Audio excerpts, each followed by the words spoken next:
Welcome back, everybody, to Just the News, No Noise. A whistleblower watchdog group says the fight is over. They won. Yes, earlier this week, Empower Oversight announced that all FBI whistleblower cases have now been settled with the Justice Department, wrapping up the 10 agreements revealed last week. So we are highlighting some of those cases all throughout the show tonight. And joining us now are the two men who have made this story possible: the president of Empower Oversight, Tristan Leavitt, and the founder and chair, Jason Foster. Gentlemen, thanks so much for being here.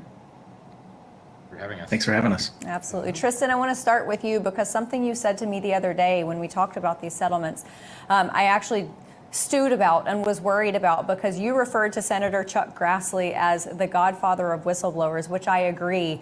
But Chuck Grassley, even though we all would like for him to be around forever, he's not going to be. And I actually was laying asleep at night a little bit worried that there's not going to be someone to succeed him, because I don't know if there's another person on Capitol Hill who fights with as much fervor as he has for whistleblowers. Do you share that concern, or do you see other people? Maybe there are people, you know, in the wings waiting.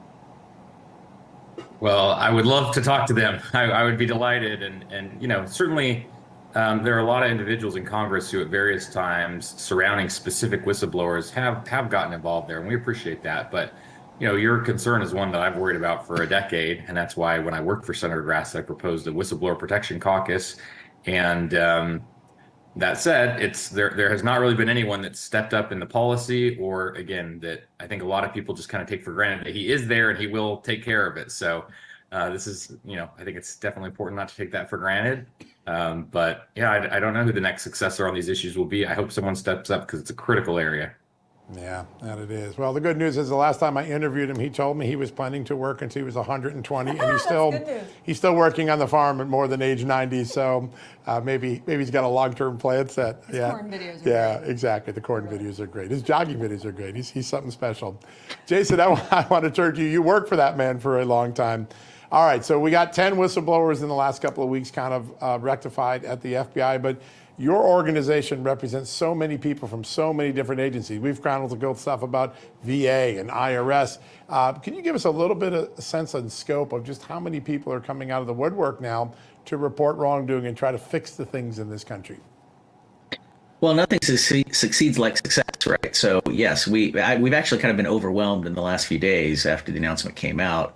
And one of the things we tried to make clear that everyone knew was, you know, the fight for these 10 clients are over, and we've been working on their cases a long time, but the fight for whistleblower protection at the FBI and at other agencies is definitely not over. And, you know, we've had tons of contact from other people who we haven't been able to get this kind of justice for. And, you know, that's why we're here. That's why I created the organization. We need a place to continue this fight. And now that we've got these out of the way, you know, we'll have a little more bandwidth to take on some of the others. Yeah, important. Jason, I want to stay with you because I know that this announcement of these settlements kicked things into overdrive, but did you see an uptick in folks coming to you since President Trump was elected, maybe feeling a little bit more liberated to say something, knowing that with someone like Donald Trump in the Oval Office, they might be a little bit more protected and not retaliated against? Well, we certainly did after Secretary Bessent promoted the two whistleblowers on the Hunter Biden case over at the IRS. And, you know, now they're senior advisors to Secretary Bessent at the Treasury Department. You know, just a couple weeks ago, Secretary Bessent had them, you know, visited the IRS. He's the acting commissioner right now, and he walked over there with Gary and Joe side by side with them. And so that's the kind of thing that Senator Grassley and we and people in the whistleblower advocacy community have been asking for senior leaders in Washington to do for a very, very long time. And that's send a public, visible, loud and clear message that when you speak up and against wrongdoing and you do the right thing, we're going to reward you. We're going to lift those people up. We're going to, that's the best way to reform the agencies, is the people who had the courage to stand up and say, I'm not going to go along to get along. I'm more worried about this organization and its integrity than I am about my pension or, you know, just keeping my head down and doing as little as possible to get by. And so I think that was we definitely have seen an uptick in people willing to come forward. The best, as I said before, nothing succeeds like success. So when you see a whistleblower who's able to not only survive the process, but actually come out the other side in a better position in some ways than they were before. That just gives hope to people out there who who are considering doing the same thing. It's not an easy road. Those are the exceptions, rather than the rule. But hopefully, it gives people hope that folks can be able to do that. We had a couple of other whistleblowers who were able to survive during Operation Fast and Furious on the ATF thing years ago, Right. and I think that gives people hope, and that maybe that inspires other people like the FBI whistleblowers to come forward. And it was a long, hard road to get them the justice that they deserved and the remedies that they deserve. But now we've been able to do that. Yeah, and that you have in big ways.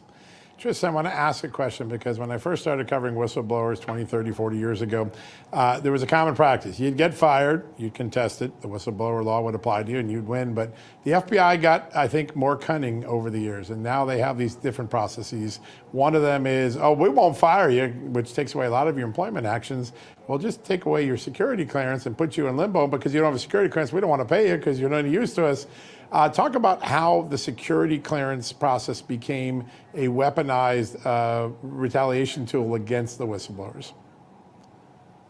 Well, I think it really started after a law that Jason and I worked on in 2017. There was an FBI Whistleblower Protection Enhancement Act, and it used to be that FBI whistleblowers weren't even protected unless they went all the way to their special agent in charge, which was ridiculous and different from every other federal agency. So we were able to get a law enacted that ensured that disclosures to supervisors and others all the way up the supervisory chain were protected. But as you say, that seems to have kind of pushed. It's kind of like a squishy ball. You squish one end, it pops out somewhere else.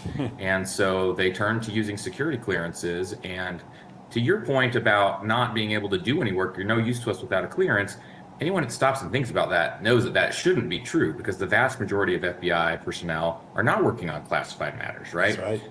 Criminal investigations, the vast majority of them don't involve anything that's classified. They don't involve anything like that. And so the FBI should be able to put anyone, including janitors, to work on other matters. But that's not what they've done.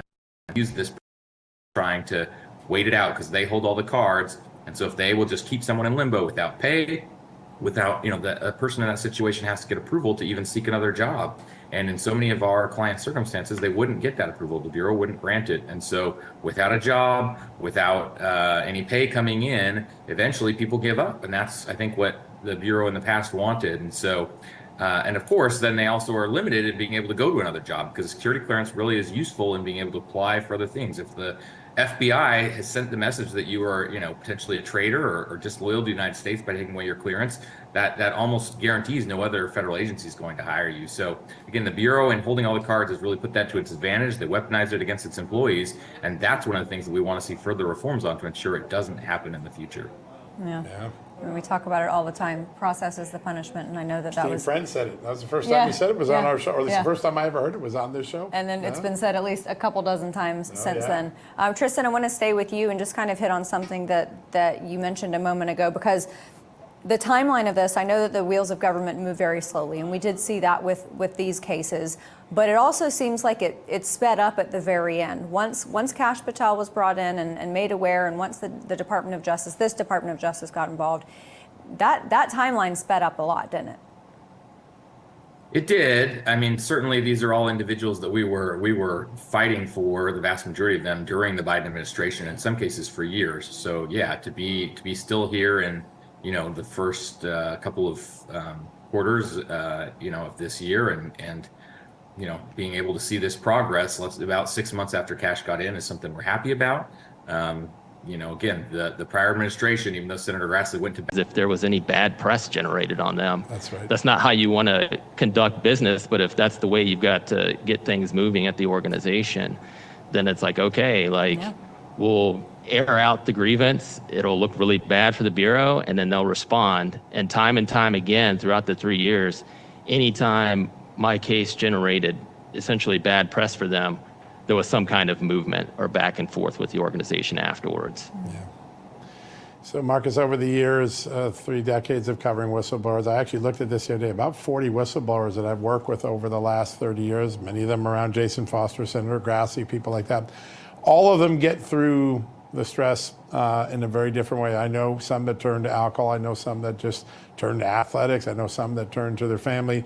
I know that faith was a very important part of your journey getting through this difficult time. Just talk a little bit, if you're comfortable, about how faith played a role in just your journey of getting to this moment of victory recently. Right.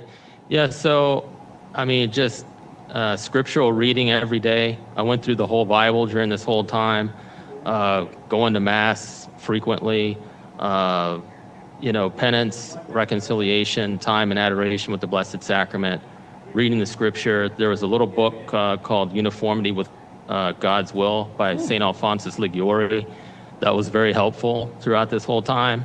And then another book I read, kind of like a daily reader, was Lives of the Saints.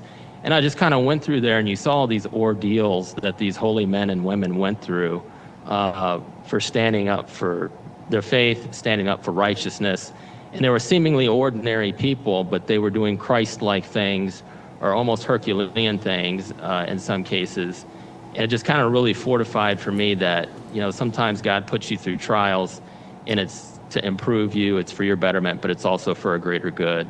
And you have to be willing to sacrifice, for the greater good. And that's what people who are called to U.S. government service, that should be the rule. But unfortunately, we have so many, people that I used to work with.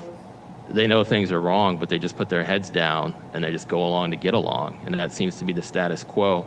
And to me, that's the real threat for the American people, is if their public servants see something wrong, but they don't have the courage to stand up and are not willing to sacrifice to do the arduous good, then we're in serious trouble. And that's the cultural problem within the Bureau that I was talking about, which is really, that to me, that really goes down to evangelization and love for the Constitution and standing by your oath, even if it's going to cost you. Doing the right thing, no matter the consequences. You did it. You blazed the way for other whistleblowers to follow in your footsteps. And I hope the rest of the agents and analysts and other great people that work in the FBI learn from your case and follow it in the future if there are problems. Marcus Allen, it's a great honor to have you on the show today. Thank you for joining us. Thank you, John. Thank you, Amanda. What a great conversation. All right, folks, we got a lot more for you. We're going to stay on the topic of whistleblowers for a lot more with two of the men who helped all these FBI whistleblowers. So they're good friends of mine. They run the Empower Whistleblower Center. Jason Foster and Tristan Leavitt up next, right after these messages.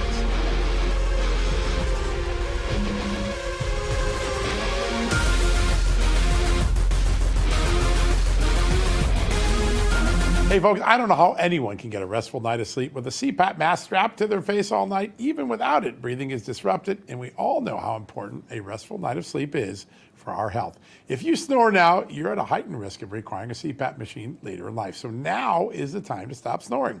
One of the easiest, smartest, fastest ways to stop snoring is Zyppah. Zyppah is the comfortable, doctor-designed mouthpiece that can stop snoring as fast as the first night. Now, don't be fooled by imitators.